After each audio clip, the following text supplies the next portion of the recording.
A young mother vanishes from her quiet suburban home in broad daylight. No one sees her leave. There's blood in the kitchen and her young kids are alone. And the trail she leaves behind? Straight out of a crime novel. So what really happened to Joan Risch? Thanks for joining us today. I'm Amy. Let's recap.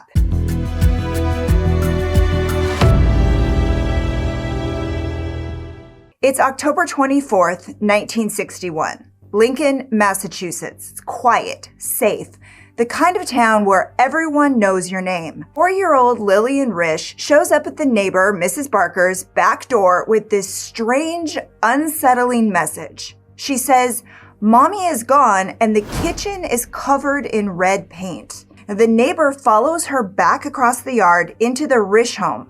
Joan is gone. Inside the house, the scene is disturbing but confusing. There's a bloodstained thumbprint on the kitchen wall. The phone is ripped off the wall.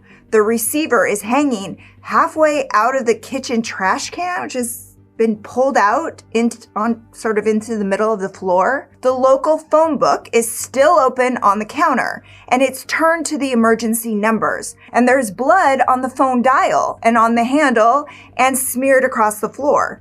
Inside the trash can, police find an empty liquor bottle and a few beer bottles. Now, Martin, Joan's husband, would later tell investigators that he and Joan had finished the liquor the night before, but he had no idea where the beer bottles came from. And without DNA testing, those bottles were just another dead end. On the floor nearby are her 2-year-old son's bloody coveralls and a pair of his underpants. Investigators believe they may have been used to try to clean up the blood, but the baby himself was fine, unharmed. Now, even more unsettling, the fabric looked like it had been pressed into the floor, as if a heavy weight, maybe a body, had been lying on top of them. Now, police couldn't say for sure what happened.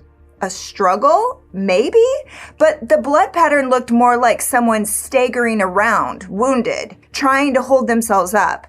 There's also a bloody handprint on the living room doorway, on the door frame. Drops of blood trail lead up the stairs into the master bedroom and the children's room and the hallway, and then a trail leads out from the kitchen through the driveway right to Joan's car. Blood is found on the car in 3 spots. On the right rear fender, the left side of the hood, near the windshield, and smack in the center of the trunk. But inside the car, nothing. So with blood in the kitchen, a missing mother, and no clear answers, the case is already in full swing by the time Martin Risch gets the call in New York. He's there on business. He rushes home, but police are already on the scene and they've started piecing together Joan's last known movements. And what they find doesn't solve anything. It just makes everything stranger. So let's rewind. Here's what we know about the day Joan Risch vanished. The morning starts off routine. Martin leaves early for his New York business trip. Joan gets the kids up, she feeds them breakfast, she runs a few errands, she talks to her bank manager, she keeps a dental appointment in town. Back home, she answers the door for a salesman from a cleaning service. Everything seems normal. After lunch, Mrs. Barker, the next-door neighbor, brings her own kids over for a backyard playdate with Joan's daughter, Lillian. Sometime after 2 p.m., Joan walks both kids back to the Barker house and tells Mrs. Barker, "I won't be gone for long." About 15 minutes later, Mrs. Barker, catches a glimpse of her again. She's moving quickly through her yard, holding something she thought red in her arms, and then gone. Disappears behind the trees. Around 3:30, a 14-year-old neighbor gets home from school and sees a strange car parked in the Risch's driveway. 10 minutes later, another neighbor sees a car backing out of that same driveway. 3:45, Mrs. Barker walks Lillian back home. She doesn't see Joan. She's just like, "Okay, you're home. Bye. Tell your mom hi." The house seems calm. She figures everything's fine. She heads out to do some shopping. And then just after 4 p.m., Mrs. Barker's home, and all of a sudden, here's Lillian at her back door saying, "Mommy's gone." No one heard a scream. It was like Joan vanished without a sound. At first, the only solid clue police have is the bloody thumbprint on the kitchen wall. Over the years, they've run that print through every database, and still to this day, it's never been matched to anyone. And once police saw the blood, things moved fast. A nationwide search was launched. The FBI is called in immediately. Joan Risch is front page news. Investigators work the case hard. They question everyone, family, friends, neighbors. Martin Risch is looked at closely, but he is in New York with a confirmed alibi. Still, one neighbor remembers something strange. The day before Joan vanished, she heard her garage door open and close twice. And when she checked, no one's there. The next day, same thing. Around 3 p.m., right when Joan was disappearing, could be nothing, could be everything. And then came the sightings. They poured in from everywhere, even Alaska, but only a few felt promising. A few hours after Joan vanished, 3 separate women, each of whom sort of knew her, said they saw someone who looked just like her walking along Route 128. She looked disoriented, maybe blood on her legs, like she was in trouble. Now, none of them could stop because, a quickly moving highway, but one reported it to a highway patrolman, but when he circled back, she was gone. Then there was the Boston taxi driver. He saw Joan's photo in the newspaper and recognized her immediately. He told police he dropped her off at the bus terminal, and he remembers because she was acting strangely, confused, like she didn't know where she was going. Police tracked that lead to a cashier at the terminal who remembered selling her a bus ticket on a route that passed right through Lincoln, where their home was. But since then, nothing. No sightings, no contact, no Joan.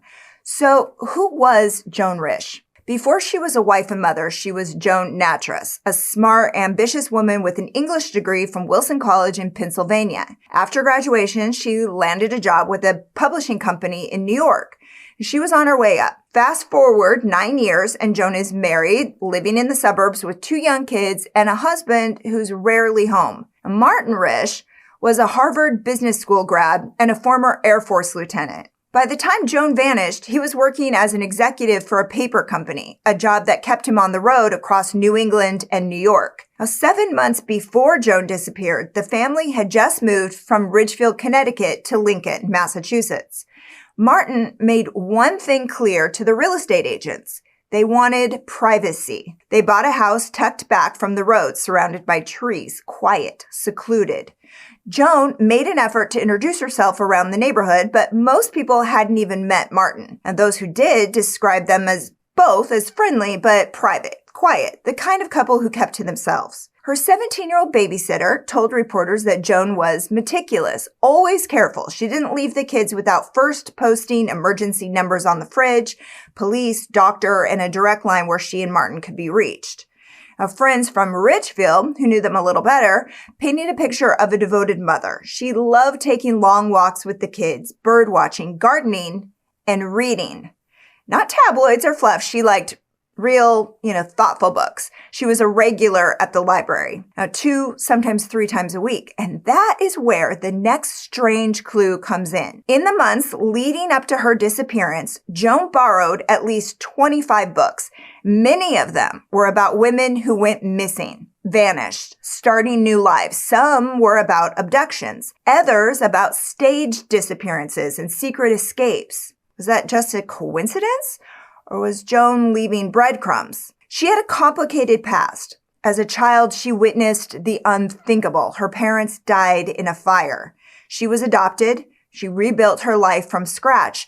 But was she running from something again? Her reading habits raised eyebrows. Book after book about these disappearances, secret identities, women who walk away without a trace, a schoolboy faking his death, a wife starting over. It's not just 1 or 2. There are dozens.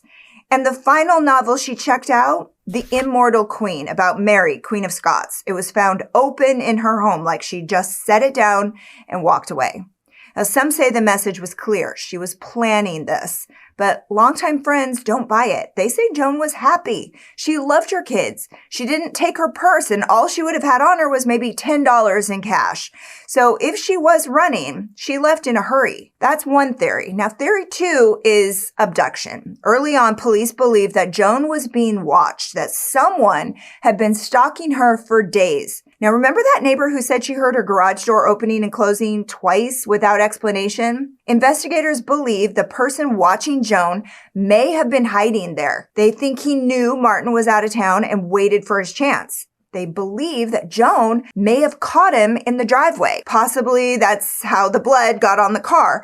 And then she ran inside trying to call for help, but before she could dial, the phone was ripped out of the wall. She may have been knocked out, dragged into a waiting car, the same sedan spotted by 2 different neighbors. Theory 3, she had some sort of mental breakdown or an accident, maybe a head injury, that she wandered off in a confused state, maybe with amnesia, and she never made it back. That's the theory Martin Risch believed for years. He never gave up hope. He kept living in that same house. He kept the same phone number just in case Joan ever tried to come home or call. He never had her declared legally dead. And when he passed away in 2009, at the age of 79, he was still waiting. It's been over 60 years, and there's not a single lead that's gone anywhere. Joan Risch walked out of her kitchen and straight into a mystery. So was it murder, a staged disappearance, or something no one's even thought of yet? I want to know what you think. Drop your theories in the comments. And if you're hooked on strange and unsolved stories like this, don't forget to like, subscribe, and share, because we'll be back with more true crime